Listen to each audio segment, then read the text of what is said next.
નમસ્કાર, હું જયંત જોશી જનતા વિદ્યાલય જાળિયા પરિવાર વતી ફરી એકવાર આપ સૌ સ્નેહીઓ અને મિત્રોનું ધોરણ 10ના સામાજિક વિજ્ઞાનના આ વર્ચ્યુઅલ વર્ગખંડમાં હાર્દિક સ્વાગત કરું છું. આજે આપણે ધોરણ 10ના સામાજિક વિજ્ઞાનના પ્રકરણ 13માં વાત કરવાની છે ખનિજ આધારિત ઉદ્યોગોની. ગઈકાલના પીરિયડમાં આપણે ઉદ્યોગોનું મહત્વ અને કૃષિ આધારિત ઉદ્યોગો છે એ સુતરાઉ કાપડનો ઉદ્યોગ, શણના કાપડનો ઉદ્યોગ, રેશમી કાપડનો ઉદ્યોગ, ઊની કાપડનો ઉદ્યોગ અને ત્યાર પછી કૃત્રિમ કાપડનો ઉદ્યોગ, કાગળ ઉદ્યોગ, આ બધી વાત આપણે અને ખાંડ ઉદ્યોગ આની વાત કરી. આજે આપણે વાત કરવાની છે ખનિજ આધારિત ઉદ્યોગોની. ખનિજ એટલે શું એ તમને બધાને ખબર છે કે જમીનના પેટાળમાંથી આપણે જે કાચી ધાતુ ખોદીને કાઢીએ છીએ કે જેના ઉપર પછી પ્રક્રિયા કરી અને એમાંથી પાકી ધાતુ એટલે કે લોખંડ, તાંબુ, એલ્યુમિનિયમ આ બધું મેળવવામાં આવે છે. આ જે ખનિજો છે એ ખનિજોના આધારે જે ઉદ્યોગોનો વિકાસ થયો છે એની ચર્ચા આપણે ભારતમાં જે ખનિજોના આધારિત ઉદ્યોગોનો વિકાસ થયો છે એની વાત કરવાની છે. ખનિજ આધારિત ઉદ્યોગોમાં મેં તમને કહ્યું એમ લોખંડ અને પોલાદ, એલ્યુમિનિયમ, તાંબુ, ત્યાર પછી વિવિધ રસાયણોના ઉદ્યોગો, સિમેન્ટ ઉદ્યોગ, ખાતરનો ઉદ્યોગ અને પરિવહનના ઉપકરણો અને ઇલેક્ટ્રોનિક ઉદ્યોગો, આ બધાનો સમાવેશ છે એ ખનિજ આધારિત ઉદ્યોગોમાં થાય છે. આપણે પહેલા વાત કરીએ લોખંડ અને પોલાદના ઉદ્યોગની. આગળના તાસમાં આપણે જોયું જમશેદજી તાતાની વાત કરી અને ભારતમાં લોખંડની ઉપલબ્ધિની વાત આપણે કરી, રૂરકેલામાં સ્થાપેલા કારખાનાની વાત કરી.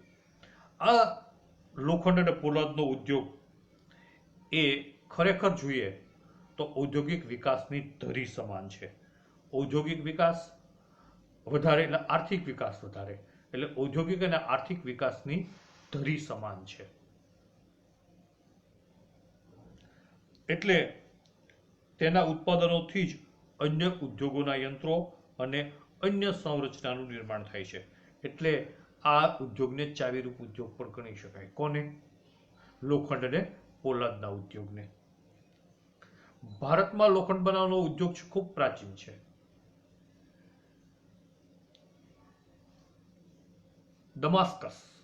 દમાસ્કસમાં તલવાર બનાવવા માટેની લોખંડની આયાત ભારતમાંથી કરવામાં આવતી હતી. દમાસ્કમમાં તલવાર બનાવવાના કારખાના હતા, ત્યાં તલવાર બનાવવા માટે લોખંડની આયાત છે એ સમયમાં ભારતમાંથી કરવામાં આવતી. ભારતમાં સૌ પહેલું લોખંડ બનાવવાનું કારખાનું એ તામિલનાડુના પોર્ટો નોવોમાં બનાવવામાં આવ્યું. તામિલનાડુના પોર્ટો નોવોમાં સૌ પ્રથમ લોખંડ બનાવવાનું કારખાનું સ્થાપવામાં આવ્યું. કેટલાક કારણસર એ થોડો સમય પછી બંધ થઈ ગયું. પછી વાત આપણે કરી હતી ગઈકાલે કે કુલ્ટીમાં, પશ્ચિમ બંગાળના કુલ્ટીમાં કાચા લોખંડનું સફળ ઉત્પાદન શરૂ થયું. ત્યાર પછી 1907માં ઝારખંડના જમશેદપુરમાં, ત્યારે બિહારમાં હતું, બિહારના જમશેદપુરમાં લોખંડ અને પોલાદનું મોટા પાયે ઉત્પાદન થવા લાગ્યું. ત્યાર પછી પશ્ચિમ બંગાળમાં બનપુર, કર્ણાટકમાં ભદ્રાવતીમાં, ભિલોડા, રાઉરકેલા પણ બોલાય છે, રૂરકેલા અને દુર્ગાપુરમાં પોલાદના કારખાના કયા, બોકારો, લોખંડનું બહુ મોટું ક્ષેત્ર છે, બોકારો, વિશાખાપટ્ટનમ અને સેલમમાં પણ આધુનિક અને લોખંડ બનાવવાના મોટા કારખાનાઓ સ્થાપવામાં આવ્યા. લોખંડ અને પોલાદ બનાવવા માટે તમે વિજ્ઞાનમાં શીખો છો વાત પરથી. લોખંડ છે ને અને પોલાદને બનાવવા માટે લોહ અયસ્ક, કોલસો, લોખંડનું ખનિજ અને કોલસો, ચૂનાનો પથ્થર અને મેંગેનીઝ એનો કાચા માલ તરીકે ઉપયોગ થાય છે. તમે વાત પરથી શીખો છો વિજ્ઞાનમાં, એમાં આ બધું આવે છે એટલે એની ચર્ચા આપણે અહીં ન કરીએ. ગુજરાતમાં પણ હજીરા પાસે એક મિની સ્ટીલ પ્લાન્ટ નાખવામાં આવ્યો છે. ટાટા સિવાયના લોખંડના પોલાદના કારખાનાનો વહીવટ SAIL ને સોંપવામાં આવ્યો છે. SAIL એટલે steel authority of India. SAIL steel authority of India limited. Steel authority of India limited છે. વિશ્વના સાપેક્ષમાં જોઈએ તો લોખંડ અને પોલાદના ઉત્પાદનમાં ભારતનું સ્થાન 5મું છે. લોખંડ અને પોલાદના ઉદ્યોગમાં ભારતનું સ્થાન 5મું છે. ત્યાર પછી આપણે લોખંડ પછી વાત કરીએ એલ્યુમિનિયમની. એલ્યુમિનિયમ છે એ પણ લોખંડ અને પોલાદ પછી બીજી મહત્વની ધાતુ છે. એલ્યુમિનિયમને તમે જાણો છો વજનમાં હલકી છે પણ મજબૂત છે. એનામાં ટકાઉપણું સારું છે. વિદ્યુતની સુવાહક છે, એટલે વિદ્યુતના ઉપકરણો બનાવવામાં અને વિદ્યુતના તાર બનાવવામાં એનો ઉપયોગ થાય છે. એને કાટ ન ચડે એવો પણ એનો એક વિશિષ્ટ ગુણધર્મ છે. કટાય છે ઓછું. એલ્યુમિનિયમની કાચી ધાતુ છે, એનું નામ બોક્સાઇટ છે. તમે વિજ્ઞાનમાં ભણો છો. એલ્યુમિનિયમની કાચું ધાતુ છે બોક્સાઇટ છે. અને એલ્યુમિનિયમની સાથે બીજી ધાતુ મેળવી અને કેટલાક પાર્ટ્સ પણ બનાવવામાં આવે છે. મોટર, રેલવે, હવાઈ જહાજ અને યાંત્રિક સાધનો બનાવવામાં આવે છે. મોટર, રેલવે, હવાઈ જહાજ અને બીજા યાંત્રિક સાધનો બનાવવામાં આવે છે. એલ્યુમિનિયમના ઉત્પાદનમાં 40-50% ખર્ચ વિદ્યુતમાં જાય છે. વિદ્યુતની પાછળ આની પાછળ બહુ ખર્ચાય છે. એટલે જ્યાં જળ વિદ્યુત સહેલાઈથી મળી શકતી હોય અને બોક્સાઇટ સહેલાઈથી મળી શકતો, બોક્સાઇટ એટલે એલ્યુમિનિયમની કાચી ધાતુ, આ બંનેની ઉપલબ્ધિ વિપુલ પ્રમાણમાં હોય એવી જગ્યાએ એલ્યુમિનિયમ ગાળણના કારખાનાઓ સ્થપાય છે. ભારતમાં સામાન્ય રીતે ઓરિસ્સા, પશ્ચિમ બંગાળ, કેરળ, ઉત્તર પ્રદેશ, છત્તીસગઢ, મહારાષ્ટ્ર અને તામિલનાડુમાં એલ્યુમિનિયમનું ઉત્પાદન કરતા કારખાનાઓ છે. આ વાત થઈ લોખંડ અને પોલાદ પછી એલ્યુમિનિયમની. ત્રીજું છે તાંબુ. એલ્યુમિનિયમની જેમ તાંબુ પણ વિદ્યુતનું સુવાહક છે. એ પણ ઓછું કટાય છે, પણ એલ્યુમિનિયમ કરતાં મોંઘું છે. તાંબાની સુવાહકતા, વિદ્યુતની સુવાહકતા એલ્યુમિનિયમ કરતાં વધારે છે, પણ બીજી ધાતુ સાથે સહેલાઈથી ભળી જાય છે. એટલે એની મિશ્ર ધાતુ તરીકે બનાવવા માટે એક ધાતુ તરીકે તાંબાનો ઉપયોગ ખૂબ વ્યાપક છે. ખાસ કરીને અંદરના જે ભાગ છે, બધા મશીનના સ્પેર પાર્ટ, અંદરના જે પાર્ટ્સ છે એમાં એ તાર તરીકે તાંબુ મોટા ભાગે વાપરવામાં આવે છે. એટલે વિદ્યુતના ઉદ્યોગમાં refrigerator, air condition, automobile, radiator, ઘર વપરાશના વાસણો, આ બધામાં તાંબુ છે પુષ્કળ પ્રમાણમાં વપરાય છે. અને ભારતીય તાંબા નિગમ, ઇન્ડિયન કોપર કોર્પોરેશન, એમાં આ તાંબા ગાળણનો ઉદ્યોગ છે એ ઝારખંડમાં આવેલો છે, ઘાટશિલામાં. 1972માં ભારતીય તાંબા નિગમને બીજું નામ આપવામાં આવ્યું, હિન્દુસ્તાન કોપર લિમિટેડ. પહેલા નામ હતું ICC, ઇન્ડિયન કોપર કોર્પોરેશન. એને બીજું નામ આપવામાં આવ્યું હિન્દુસ્તાન કોપર લિમિટેડ, HCL. અને એને અંતર્ગત એનું હસ્તાંતરણ કરવામાં આવ્યું. એ ICC માંથી HCL બન્યું. આજે હિન્દુસ્તાન કોપર લિમિટેડ ઉપરાંત ખાનગી ક્ષેત્રમાં પણ તાંબાનું ઉત્પાદન કરવામાં આવે છે. તેમ છતાં ભારત પોતાની જરૂરિયાત મુજબનું તાંબુ છે હજી ભારતમાં ઉત્પાદન કરી શકતું નથી. તાંબુ એને વિદેશથી આયાત કરવું પડે છે. તો ખનિજ આધારિત ઉદ્યોગમાં આપણે 3 ધાતુઓની વાત કરી. કઈ? પહેલું લોખંડ, બીજું એલ્યુમિનિયમ અને ત્રીજું તાંબુ. આ ઉદ્યોગો પછી આપણે આગળ વાત કરવી છે રસાયણ ઉદ્યોગની.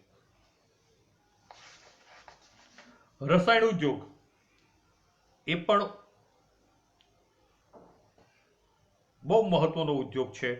આર્થિક વિકાસ અને ઔદ્યોગિક વિકાસમાં મોટા ભાગના કારખાનાઓમાં રસાયણો વાપરવામાં આવે છે. આ રસાયણો છે એનો ઉદ્યોગ બહુ મોટા પાયે ભારતમાં વિકાસ પામ્યો છે. રસાયણો 2 પ્રકારના આવે છે. થોડીક વિજ્ઞાનની વાત અંદર આવી જાય છે, પણ એક વિજ્ઞાનના પણ શિક્ષક તરીકે હું તમને એ વાત છે એ કરાવું છું. કાર્બનિક રસાયણો અને અકાર્બનિક રસાયણો. રસાયણો 2 પ્રકારના આવે છે, ઓર્ગેનિક અને ઇનઓર્ગેનિક. કાર્બનિક અને અકાર્બનિક.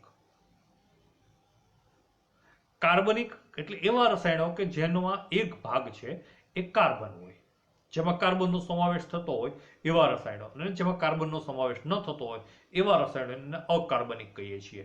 કાર્બનિક રસાયણો અને અકાર્બનિક રસાયણો. કાર્બનિક રસાયણ છે એમાં ઇથેન, મિથેન, પ્રોપેન, બ્યુટેન આવા જે કાર્બોદિત પદાર્થો છે, પેટ્રોકેમિકલ્સ છે, પેટ્રો રસાયણ છે, એ મહત્વના છે.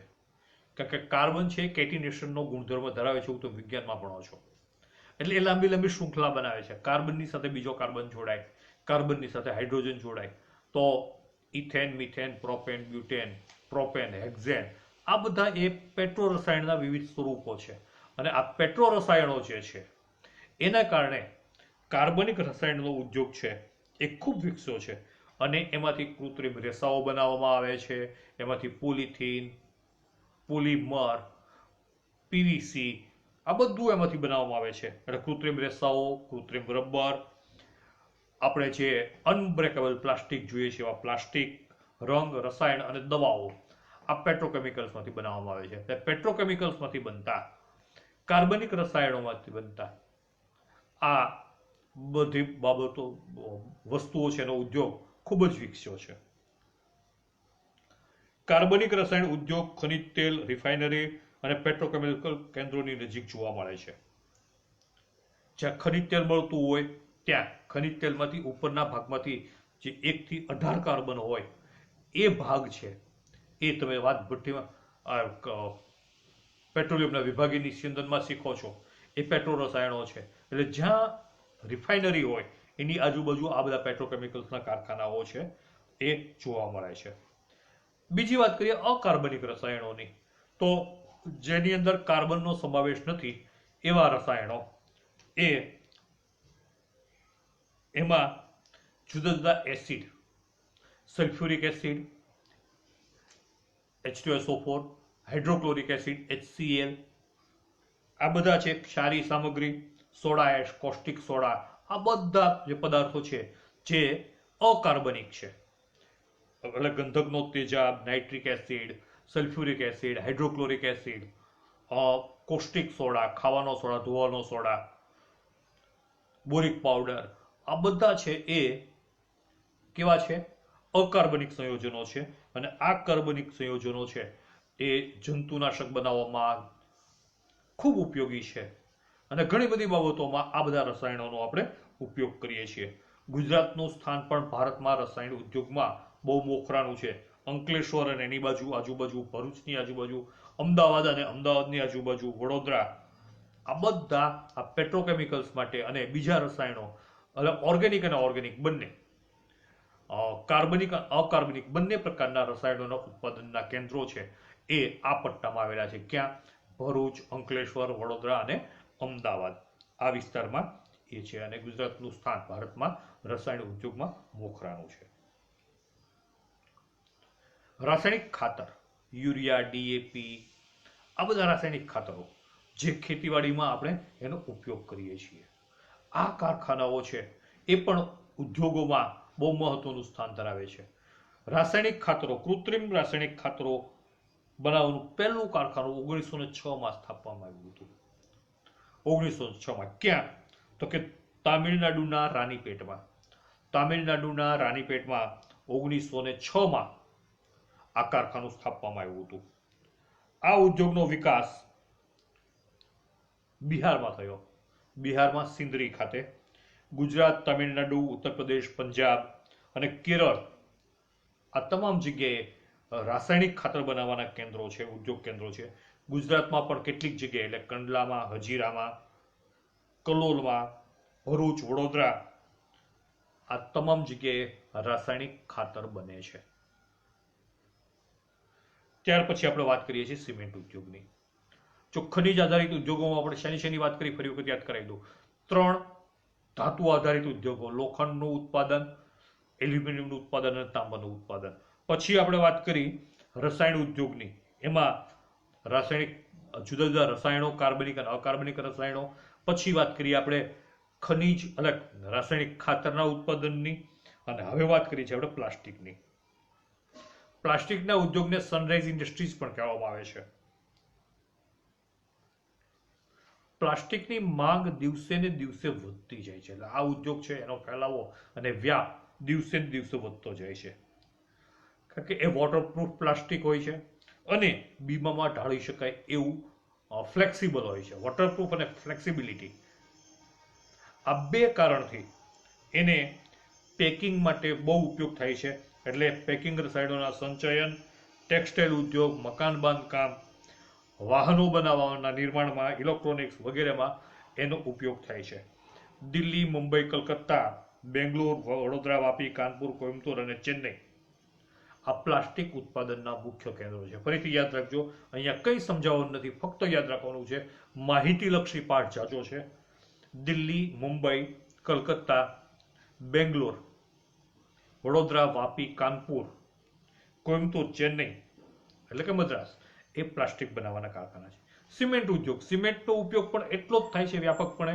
કારણ કે આપણે બધા જાણીએ છીએ કે બાંધકામ છે એ સતત ચાલે છે. નવા નવા બાંધકામો થાય છે, મોટા મોટા પુલ, મોટા મોટા ડેમ, રસ્તા, આ બધાનું નિર્માણ કાર્ય, મકાનો સતત ચાલુ છે. સિમેન્ટ ઉદ્યોગ છે એ આ બધા માટે સિમેન્ટ અનિવાર્ય છે. એટલે સિમેન્ટ ઉદ્યોગ છે એ પણ ફૂલો ફાયલો છે.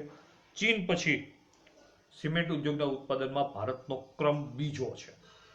સિમેન્ટમાં ઉત્પાદનમાં પહેલો ક્રમ ભારતનો છે, પહેલો ક્રમ ચીનનો છે, બીજો ક્રમ ભારતનો છે. વિશ્વની આશરે 6% જરૂરિયાત સિમેન્ટની આપણે પૂરી પાડીએ છીએ. સિમેન્ટ શેમાંથી બને છે? તમે બધા જાણો છો. ચૂનાનો પથ્થર જમીનના પેટાળમાંથી ખોદીને કાઢવામાં આવે છે એ, કોલસો, ચીરોડી, બોક્સાઇટ એલ્યુમિનિયમનું કાચું જે ધાતુ છે બોક્સાઇટ, અને ચીકણી માટી, આ બધામાંથી સિમેન્ટ બનાવાય છે. કાચો માલ અને ઉત્પાદનો વજનમાં ભારે હોવાથી સિમેન્ટના કારખાનામાં જ્યાં કાચો માલ વધારે નજીક મળતો હોય ત્યાં સિમેન્ટના કારખાનાઓ સ્થાપવામાં આવે છે. ગુજરાતમાં પણ આ ઉદ્યોગોનો સારો વિકાસ થયો છે. આ વાત થઈ કાચા માલ આધારિત જે ઉત્પાદનો છે એની. હવે આપણે વાત કરવી છે એ છે પરિવહન ઉપકરણ ઉદ્યોગ. પરિવહન એટલે ટ્રાન્સપોર્ટેશન. ટ્રાન્સપોર્ટેશન માટે જે વાહનો બને છે એ વાહનોના ઉત્પાદનની વાત અહીંયા આપણે કરવાની છે. એટલે એને વાહનોને ગતિવાળા જે વાહનો છે એના ઉત્પાદનનો ઉદ્યોગ છે એને પરિવહન ઉદ્યોગ કહેવામાં આવે છે. પરિવહન ઉદ્યોગમાં પહેલા તો રેલવે. રેલવેની અંદર રેલવેના ડબ્બા, મુસાફરોના ડબ્બા, ગુડ્સ કેરેજ જે કહે છે એ, માલસામાન ભરવાના વેગન અને માલગાડી એટલે જેને માલગાડીના ડબ્બા કહીએ છીએ, માલગાડીના ડબ્બા અને પેસેન્જર ડબ્બા અને રેલવેના એન્જિન એમ જ રેલવેના પાટા આ બનાવવામાં આવે છે. ખાનગી ધોરણે પણ બનાવવામાં આવે છે અને સહકારી ધોરણે પણ આ રેલવેના ડબ્બા અને એન્જિન બનાવવામાં આવે છે. રેલવે એન્જિન 3 પ્રકારના હોય છે. અહીંયા આપણે ઉદ્યોગોની વાત કરીએ છીએ ત્યારે એક વરાળથી ચાલતો એટલે કે કોલસાથી ચાલતું, એક ડીઝલથી ચાલતું અને એક વિદ્યુતથી ચાલતું. અદ્યતન છે વિદ્યુતથી ચાલે છે. જૂના જમાનામાં કોલસાથી ચાલતા, પછી ડીઝલ એન્જિન છે અને હવે એ વિદ્યુતથી ચાલતા પણ છે. તો વર્તમાન સમયમાં વરાળથી ચાલતા એન્જિનો છે એ ફક્ત બતાવવા માટે ઉપયોગમાં લેવાય છે હેરિટેજ તરીકે, એક આપણી પુરાતન કાળને યાદ કરવા માટે. બાકી કોલસાથી ચાલતા જે પ્રદૂષણ બહુ ફેલાવે છે, કોલસાથી ચાલતા એન્જિનો છે, વરાળથી ચાલતા એન્જિનો છે એનો હવે ઉપયોગ થતો નથી. એટલે એ હેરિટેજ પ્રવાસન ઉદ્યોગ માટે ચલાવાતી હેરિટેજ ટ્રેનો છે એમાં જ ઉપયોગ થાય છે. ડીઝલ અને ઇલેક્ટ્રિક વિદ્યુત એન્જિન, આ બંનેના એન્જિનોનું ઉત્પાદન પશ્ચિમ બંગાળમાં થાય છે. યાદ રાખજો ક્યાં? પશ્ચિમ બંગાળના મિહિજામમાં. ચિત્તરંજન લોકોમોટિવ વર્કસ, પશ્ચિમ બંગાળના મિહિજામમાં ચિત્તરંજન લોકોમોટિવ વર્કસ. વારાણસીમાં ડીઝલ એન્જિનનું લોકોમોટિવ વર્કસમાં, અને જમશેદપુરની અંદર ટાટા, જમશેદપુરનું નામ આવે એટલે ટાટાનું નામ આવે, જમશેદપુરમાં ટાટા લોકોમોટિવ વર્કસમાં થાય છે. મુસાફરો માટેના ડબ્બા છે એ પેરામ્બૂર, બેંગલુરુ, કપૂરથલા અને કલકત્તામાં બને છે. મુસાફરોમાં રેલવેના પાટા, રેલવેના બીજા પાર્ટ્સ અને વ્હીલ એના બધાના કારખાનાઓ પણ ભારતમાં અસ્તિત્વ ધરાવે છે. અહીંયા વિશેષતા એ છે કે આપણે આપણા દેશની ખૂબ લાંબી રેલવેની જરૂરિયાત છે, ખૂબ લાંબી રેલવે લાઈન છે. એના ઉત્પાદન ઉપરાંત પણ આપણે વિદેશોમાં આ ડબ્બા, એન્જિનો, પાટા અને રેલવેના પાર્ટ્સની નિકાસ પણ કરીએ છીએ. રેલવે પછી સડક ઉપર ચાલતા વાહનો, ઉદ્યોગોની દ્રષ્ટિએ આપણે વાત કરીએ છીએ. સડક પર ચાલતા વાહનોમાં આપણે સ્વતંત્રતા પહેલા મોટા ભાગે ગાડીઓ માટે, 4 વ્હીલ ગાડીઓ માટે આપણે વિદેશોમાંથી આયાત કરતા હતા અથવા તો વિદેશોમાંથી માલ મગાવી અને એ ગાડીમાં ભાગોને જોડતા હતા. હવે આપણા દેશમાં આપણે ટ્રક, બસ, કાર, મોટરસાયકલ, સ્કૂટર, આ સડક પર ચાલતા બધા પ્રકારના સાધનો, સાયકલથી માંડી અને મોટા મોટા લોડેડ ટ્રક સુધીના સાધનોનું આપણે ઉત્પાદન કરીએ છીએ. એના બધાના કારખાના આપણા દેશમાં છે. સડક વાહનોનું ઉત્પાદન મોટા ભાગે ખાનગી ધોરણે થાય છે, સહકારી ધોરણે આ થતું નથી. આવા બધા સાધનો બનાવવામાં, સડક પરિવહનના સાધનો બનાવવામાં વિશ્વમાં ભારતનું સ્થાન 5મું છે. આજે ભારતમાં તૈયાર થતા આ જે સડક ઉપર ચાલતા વાહનો છે એ સારી ક્વોલિટીના બને છે કે આપણે એનો વિદેશમાં એની નિકાસ કરી શકીએ છીએ. ટ્રેક્ટર અને સાયકલોનું પણ મોટા પ્રમાણમાં ઉત્પાદન થાય છે, એની આપણે નિકાસ વિદેશમાં કરીએ છીએ.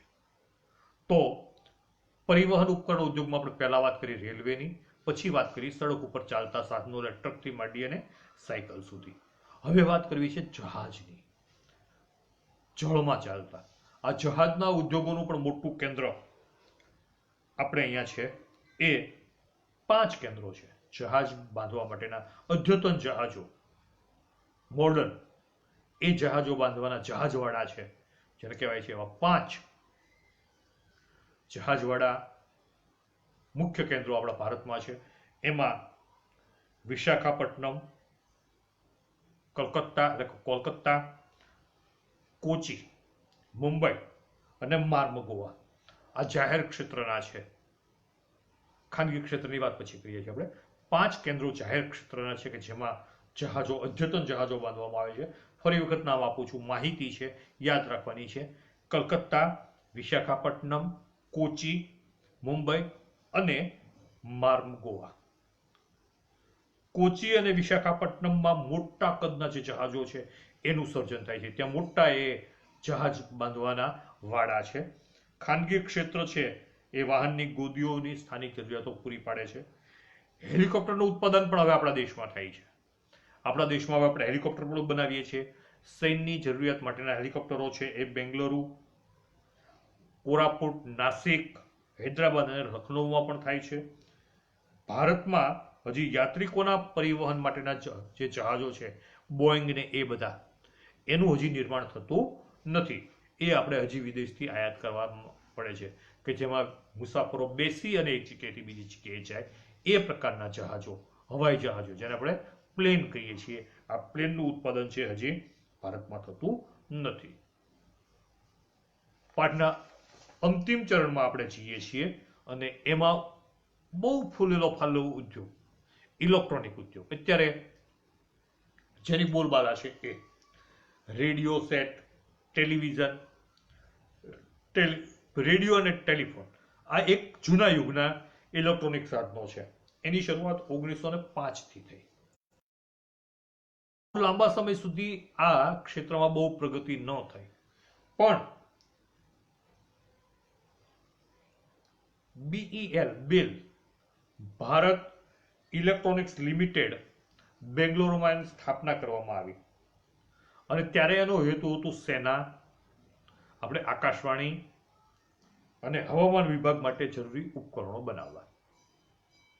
આકાશવાણી એટલે જેને બોલીને પ્રસારણ કરવાનું છે, હવામાન ખાતું જેને ફોરકાસ્ટ કરવાનું છે, આગાહીઓ કરવાની છે અને એ આગાહીઓ લોકો સુધી પહોંચાડવાની છે, અને સેના કે જેને પોતાના સંદેશાની વાયરલેસ આપ-લે કરવાની છે. તો વાયરલેસ ઉપકરણો માટે આ ત્રણની જરૂર હતી. એના માટે જરૂરી સાધનો બનાવવા માટે BEL ભારત ઇલેક્ટ્રોનિક્સ લિમિટેડની સ્થાપના કરવામાં આવી. અત્યારે હવે આને જે જરૂર છે, સેનાને જરૂર છે, એવા સાધનોનું ઉત્પાદન ISRO, Indian space research organisation, ISRO કરે છે. એટલે એ આ બધા ઇલેક્ટ્રોનિક સાધનોનું નિર્માણ કરે છે. કોમ્પ્યુટર યુગ આવતા અને મોબાઈલના એન્ડ્રોઈડનો યુગ આવતા આ ક્ષેત્ર ખૂબ પ્રગતિ થઈ છે અને ખૂબ ખાનગી ઉત્પાદકો આ ક્ષેત્રમાં જોડાયા છે. લોકોની જીવનશૈલીમાં ઘણું બધું પરિવર્તન આવ્યું છે. પહેલા ટેલિવિઝન, ત્યાર પછી કોમ્પ્યુટર અને હવે મોબાઈલ, આવા ઇલેક્ટ્રોનિક સાધનોની માંગ છે એ ખૂબ મોટા પ્રમાણમાં વધી છે અને એટલે આ ઉદ્યોગ છે એ ખૂબ પ્રચલિત ઊંચો આવ્યો છે. ખાસ કરીને બેંગ્લોરમાં એને સિલિકોન વેલી કહેવામાં આવે છે ઇન્ડિયાની. ત્યાં એ આ ઉદ્યોગની રાજધાની બનાવવા છે. એમ કહે ચાલે ઇલેક્ટ્રોનિક ઉદ્યોગની રાજધાની એટલે બેંગ્લોર, સિલિકોન વેલી કહેવાય છે. આ ઉદ્યોગના વિકાસ માટે ત્યાં સોફ્ટવેર પાર્ક, વિજ્ઞાન પાર્ક અને પ્રૌદ્યોગિકી પાર્ક પણ સિલિકોન વેલીમાં બનાવવામાં આવ્યો છે. વિશ્વની જેમ ભારતમાં પણ આ ઉદ્યોગોનું ભાવિ છે એ આશાસ્પદ છે. આપણે ભારતના આર્થિક વિકાસમાં ઔદ્યોગિક વિકાસનો ફાળો, એમાં આ બંને વાતો જોઈ, કૃષિ આધારિત ઉદ્યોગો અને ખનિજ આધારિત ઉદ્યોગો. હવે એની એક પાછળની જે કાળી બાજુ છે એની વાત કરવી છે, એ છે પર્યાવરણને થતું નુકસાન. આર્થિક વિકાસમાં આ ઔદ્યોગિક વિકાસે નોંધપાત્ર ફાળો આપ્યો, પણ સાથે સાથે પ્રદૂષણ વધારવામાં પણ એણે એટલો જ ફાળો આપ્યો. એટલે પર્યાવરણ ઉપર એણે અતિક્રમણ કર્યું, જંગલોની ઓછી સંખ્યા, પ્રમાણ ઓછું કર્યું. સાથે સાથે આ પણ એર પોલ્યુશન એનું પ્રમાણ પણ વધાર્યું, જળ પ્રદૂષણ વધાર્યું, અવાજ પ્રદૂષણ વધાર્યું અને એને કારણે પર્યાવરણની ગુણવત્તામાં ઘટાડો થયો. ઉદ્યોગોને કારણે 4 પ્રકારના પ્રદૂષણ ફેલાયા છે. મેં તમને વાત કરી એમ હવા પ્રદૂષણ, જળ પ્રદૂષણ, જમીન પ્રદૂષણ અને ધ્વનિ પ્રદૂષણ. ઉદ્યોગોનો વિકાસ જરૂરી છે, ઉદ્યોગોની સ્થાપના જરૂરી છે, પણ પર્યાવરણનો બગાડ છે એ પણ અટકાવવો જોઈએ. કાર્બન ડાયોક્સાઇડ અને સલ્ફર ડાયોક્સાઇડ જેવા ઝેરી વાયુઓ આ બધા ઉદ્યોગોને કારણે હવામાં ફેંકાય છે અને એ નુકસાન કરે છે. હવા પ્રદૂષિત બની છે, એટલે પાણી પ્રદૂષિત બન્યું છે. કારખાનાઓમાંથી ગંદુ અને કેમિકલયુક્ત પાણી છે એ જળાશયોમાં છોડવામાં આવે છે. એનાથી જળ પ્રદૂષણ ફેલાયું છે, હવા પ્રદૂષણ ફેલાયું છે, જમીનની અંદર આ બધો કચરો જાય છે તો જમીન પ્રદૂષણ ફેલાયું છે અને અવાજ પ્રદૂષણની વાત પણ આપણે કરી. તો આ ધ્વનિ પ્રદૂષણને કારણે માણસો દિવસે દિવસે બેરાશ વધતી જાય છે, એનું સાંભળવાનું પ્રમાણ છે ઓછું થતું જાય છે. તો પર્યાવરણને નુકસાન ન થાય અને ઔદ્યોગિક વિકાસ આપણો જળવાય રહે એ માટે આપણે વધારેમાં વધારે વૃક્ષો વાવવાના છે. પ્રદૂષણની માત્રા ઘટાડવા માટે હવામાં ઉત્સર્જિત થતા પ્રદૂષણને ફિલ્ટર મૂકી અને અટકાવવાના છે, એને નિયંત્રિત કરવાના છે. બને એટલા પર્યાવરણને ઓછું નુકસાન કરે એવા સાધનો બનાવવાના છે, ટેકનોલોજીમાં એવો ફેરફાર કરવાનો છે અને પ્રદૂષિત પાણી છે એને નદીમાં છોડતા પહેલા ફિલ્ટર કરી અને એના પ્રદૂષણને ઓછું અથવા તો નિમ્નતમ કરી અને એ જળાશયમાં છોડીએ તો પ્રદૂષણમાંથી પણ આપણને મુક્તિ મળે. તો મિત્રો, અહીંયા આપણે તમારા સામાજિક વિજ્ઞાનનો 13મો પાઠ છે એનો બીજો ભાગ અને છેલ્લો ભાગ પૂરો કરીએ છીએ. 2 ભાગમાં આ પાઠ છે. આપણે હવે પછી જ્યારે માઇક્રોસોફ્ટ ટીમ પર મળશું ત્યારે આ પાઠ